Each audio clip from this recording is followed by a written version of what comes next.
Students, आज अपन mathematical physics के अंदर यूनिट 4 अपनी स्टार्ट कर चुके हैं अपन, और उसमें अपना नेक्स्ट लेक्चर है जिसका नाम है सातत्य समीकरण, इक्वेशन ऑफ कंटिन्यूटी। और इस टॉपिक को अपन छोटी क्लासेस के अंदर भी पढ़ चुके हैं 11th में। यूनिट का नाम है अपना तरल पदार्थों के गुणधर्म, यानी प्रॉपर्टीज ऑफ फ्लूइड। और जिसमें अपन ने तरल पदार्थों का जो प्रवाह है, धारा रेखीय प्रवाह है और विक्षुब्ध प्रवाह है, streamline flow and turbulent flow, दोनों का अपन स्टडी कर चुके हैं। तो काफी इंपॉर्टेंट है बी पार्ट के लिए एग्जाम में कि सातत्य समीकरण, इक्वेशन ऑफ कंटिन्यूटी क्या है और इसको एक्सप्लेन करना है, यानी इसको समझाइए। तो सातत्य समीकरण बिल्कुल इजी है देखो, और इसको बिल्कुल जनरल तरीके से अपने को पढ़ना है। और डेली लाइफ में जो अपन किसी लिक्विड के बारे में स्टडी करते हैं, उसी के बेस रखते हुए एक इक्वेशन बनाई गई है अपने मैथमेटिकल फिजिक्स में, जिसे इक्वेशन ऑफ कंटिन्यूटी कहा जाता है।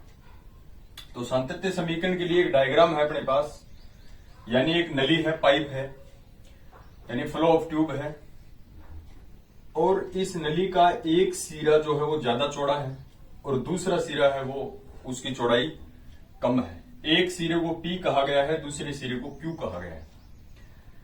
इंपॉर्टेंट आपको ध्यान क्या रखना है कि जनरली एक पाइप अपन ने ली है जिसका एक सिरा चौड़ा है और दूसरा सिरा थोड़ा संकीर्ण है।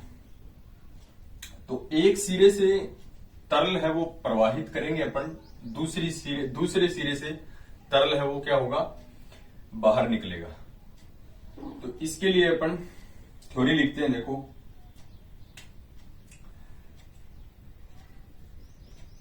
माना किसी तरल की प्रवाह के लिए एक नलिका है, यानी इसको हम क्या बोलते हैं, ट्यूब। एक नलिका है, कोई भी तरल को प्रवाहित करने के लिए, लिक्विड का प्रवाह करने के लिए अपन ने क्या लिया है, एक नलिका है जिसमें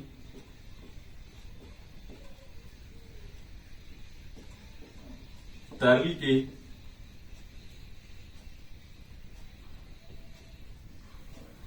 प्रवाह की दिशा, direction of the flow, P से Q की ओर है, यानी P से Q की ओर। P से लिक्विड है वो इंटर कर रहा है और Q से बाहर निकल रहा है। प्रवाह की दिशा बिंदु P से Q की ओर है, बिंदु P से Q की ओर है। यानी कोई ट्यूब है और इस ट्यूब में तरल के बहने की जो डायरेक्शन है वो क्या है, P से Q की ओर है। अब देखो, इस P नली का P सिरा जो है वो नली का चौड़ा है, किसकी तुलना में, Q की तुलना में। तो यहां पर जो द्रव अपन प्रवाहित करेंगे उसकी वेलोसिटी कुछ और होगी। और जनरली मैं आपको बता दूं कि पतला जो पाइप होता है उसमें कोई लिक्विड फ्लो होता है तो उसकी स्पीड यानी वेलोसिटी ज्यादा होती है, न कि मास, वॉल्यूम, डेंसिटी, इन चीजों में कोई चेंज होता है। तो संकीर्ण पाइप का प्रेशर ज्यादा होता है, प्रेशर यानी दाब ज्यादा होगा उसका, तो प्रेशर ज्यादा होगा तो उसमें से लिक्विड जो बाहर निकलेगा उसकी स्पीड यानी उसकी चाल यानी उसकी वेलोसिटी जो है वो ज्यादा होगी। तो ये ध्यान रखना अपने को कि जितना लिक्विड आप इसमें प्रवेश कराओगे उतना ही लिक्विड बाहर निकलेगा। इतना तो कन्फर्म है कि 5 किलोग्राम या 5 लीटर पानी अपन ने इसमें इंटर किया तो 5 लीटर पानी ही निकलेगा बाहर। ये नहीं है कि 6 लीटर हो जाएगा, क्योंकि इसकी जो दीवारें हैं वो किसी भी प्रकार से लिक्विड का उत्सर्जन या अवशोषण नहीं करती है। तो ध्यान ये रखना है कि क्वांटिटी जो है लिक्विड की, जितने आप इसके अंदर इंटर करोगे उतनी ही क्वांटिटी के अंदर लिक्विड बाहर निकलेगा। लेकिन पतले और मोटे सिरे क्या शो करेंगे कि मोटे पाइप में से अगर कोई लिक्विड फ्लो होता है तो उसकी स्पीड कम होती है, और पतले पाइप में से अगर कोई लिक्विड जो है वो फ्लो होता है तो उसकी स्पीड ज्यादा होती है, यानी बढ़ जाती है उसकी स्पीड। इंपॉर्टेंट फैक्ट का आपको ये ध्यान रखना है। इसीलिए इस ट्यूब के एक सिरे पर तरल का जो वेग है वो v1 माना है अपन ने, और दूसरे सिरे पर जो वेग है वो क्या मान लिया है, v2 माना है। तो यहां आपको बताना है कि नली के सिरे P पर, इस P पर, सिरे P पर तरल का वेग v1 है तथा Q पर वेग, Q के ऊपर वेग कितना है, v2 है। इन बिंदुओं यानी P और Q के इन बिंदुओं पर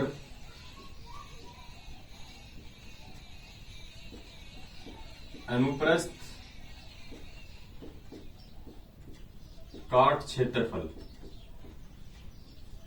यानी नली की मोटाई, अनुप्रस्थ काट क्षेत्रफल क्रम से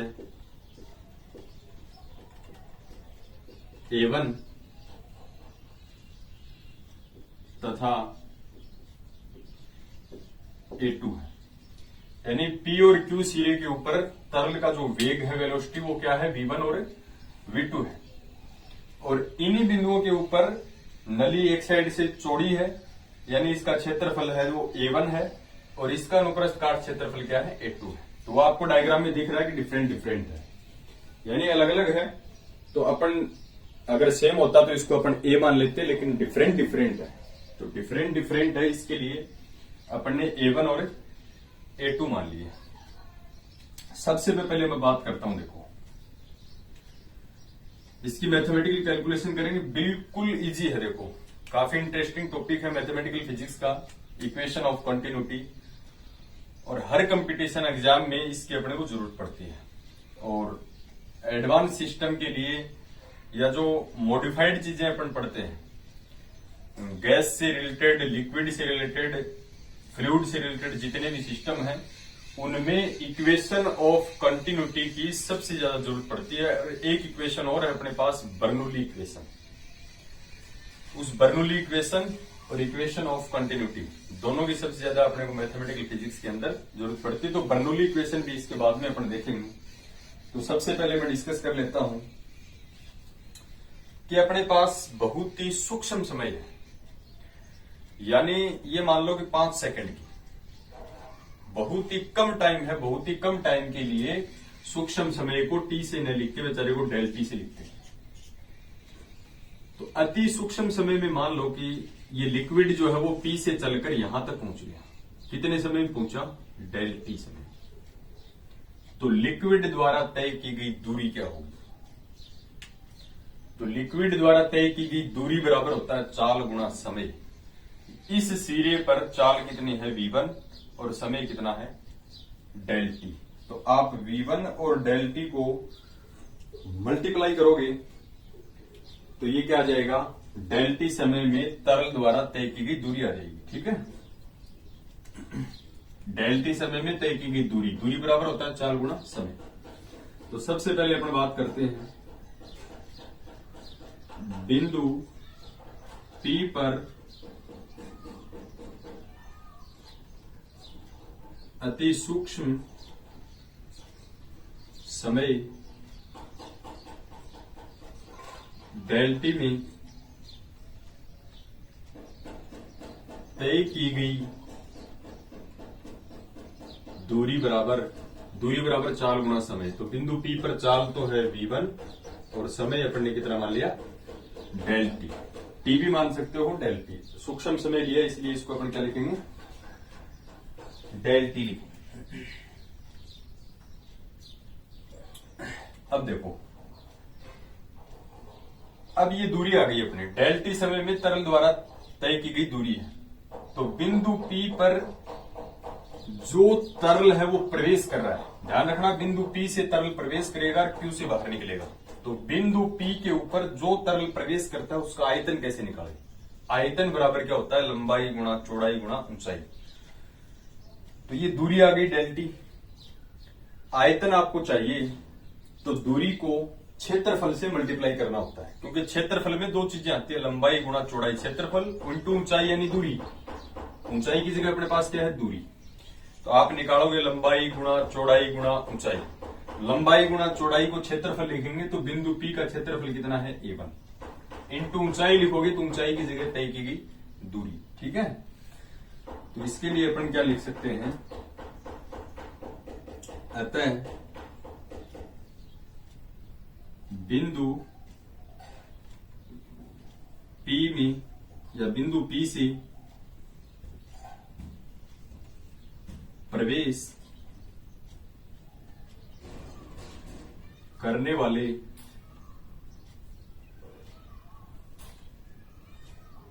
तरल पदार्थ का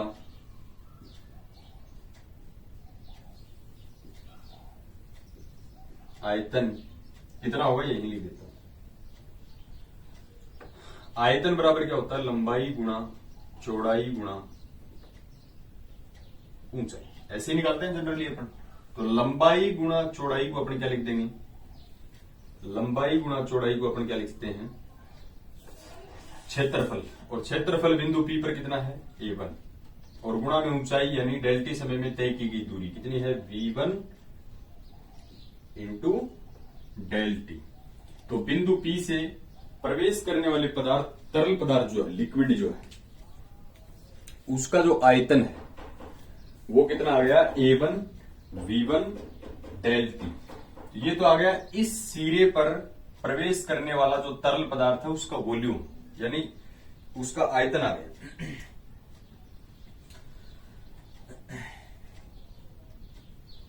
अब देखो, इसके बाद में अपन डिस्कस करते हैं, काफी इंपॉर्टेंट है। देखो नेक्स्ट जो टॉपिक आएंगे वो इसी से रिलेटेड होंगे।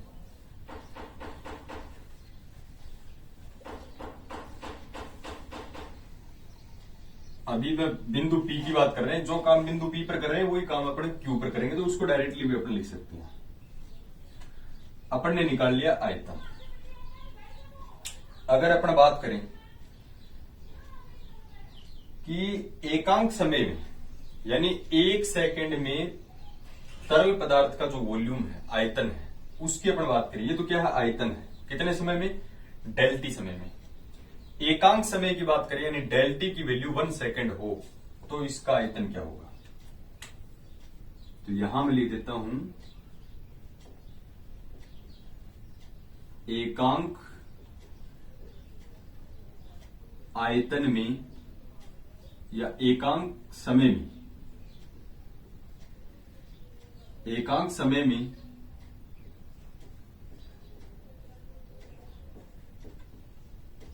तरल पदार्थ का आयतन। तरल पदार्थ का आयतन कितना है, A1 V1 del T. Del T का मतलब एकांक समय है, 1 सेकंड है, तो कितना बचेगा, A1 इंटू V1। ठीक है, अब अपन बात करें कि नली के सिरे चौड़ाई या जो इसका संकीर्णन है, इसमें मैंने आपको बताया कि जितना लीटर लिक्विड प्रवेश करेगा उतना ही लीटर बाहर निकलेगा, यानी वजन में, इसके वॉल्यूम में कोई चेंजमेंट नहीं होगा। नली के पतले होने से क्या मीनिंग है कि नली के पतले होने से सीधा सीधा मीनिंग है कि यहां पर लिक्विड की स्पीड कम होगी और यहां पर लिक्विड की स्पीड क्या होगी, बढ़ जाएगी। पतली नली का यही होता है। बाकी जितना लीटर लिक्विड इसमें इंटर करेगा उतना ही लिक्विड इसमें बाहर निकलेगा। अगर बिंदु P सिरे पर इस तरल पदार्थ का घनत्व अपन कितना मान लें, ρ1 मान लें, इसका अपन कितना मान लें, ρ2। ठीक है, जो डेंसिटी है तरल पदार्थ की। तो अपन चेक करते हैं कि बिंदु P पर कितना वॉल्यूम है वो इंटर कर रहा है, यानी उसका मास कितना है। यदि बिंदु P पर तरल पदार्थ का घनत्व ρ1 है, तब प्रवेश करने वाले तरल पदार्थ का द्रव्यमान, वजन। द्रव्यमान क्या होता है, या घनत्व बराबर होता है द्रव्यमान बटा आयतन। तो द्रव्यमान बराबर क्या होता है, घनत्व गुणा आयतन। Mass equals to density into volume. तो यहां पर घनत्व कितना है, बिंदु P1 की बात कर रहा हूं मैं, ρ1, और आयतन कितना है, एकांक आयतन A1 इंटू V1। ठीक है, तो इसी प्रकार से अपन क्या लिख सकते हैं, बिंदु Q का घनत्व अपन लिख सकते हैं, और बिंदु P का घनत्व क्या आएगा, सॉरी Q का, बिंदु P पर तो घनत्व आ गया, द्रव्यमान आ गया, घनत्व गुणा आयतन। बिंदु P का घनत्व है ρ1 इंटू में इसका आयतन कितना है, A1 V1, एकांक आयतन की मैं बात कर रहा हूं। इसके बाद में देखिए, इसके बाद के अपन डिस्कस करें। देखो बिल्कुल इजी थ्योरी है, डेली लाइफ में जो जनरली अपन जो सोचते हैं उसी के बेस की थ्योरी है। तो इसी प्रकार बिंदु Q से बाहर निकलने वाले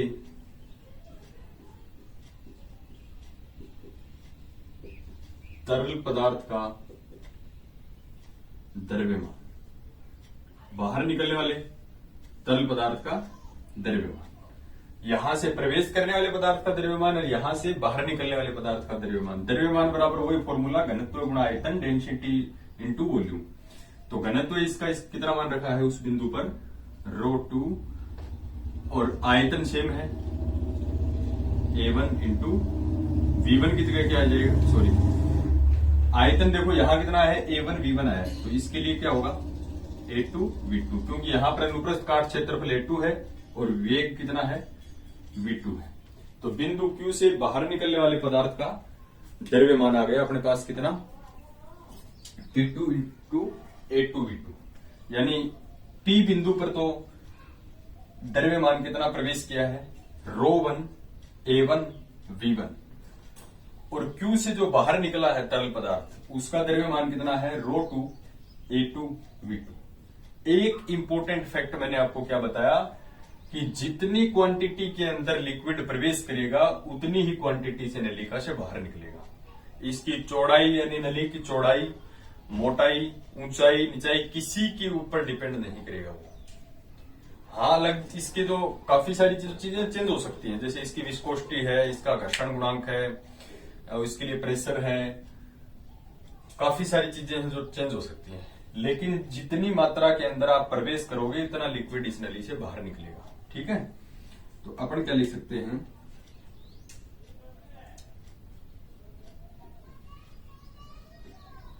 कि संतुलन की अवस्था में जितना तरल पदार्थ नली में प्रवेश करता है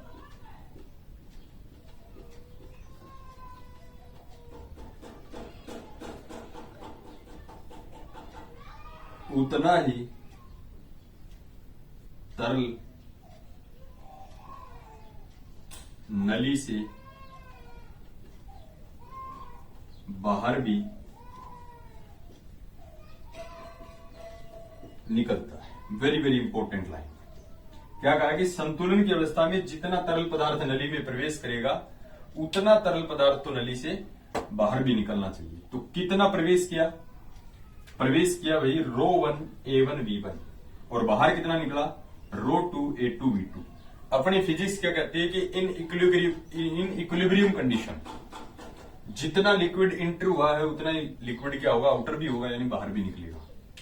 जैसे 5 लीटर पानी आप प्रवाहित करोगे, इसमें इंटर करोगे तो 5 लीटर बाहर निकलेगा। हो सकता है टाइम कम ज्यादा हो, स्पीड कम ज्यादा हो, लेकिन पदार्थ की क्वांटिटी की बात कर रहा हूं मैं। तो इंटर कितना किया देखो,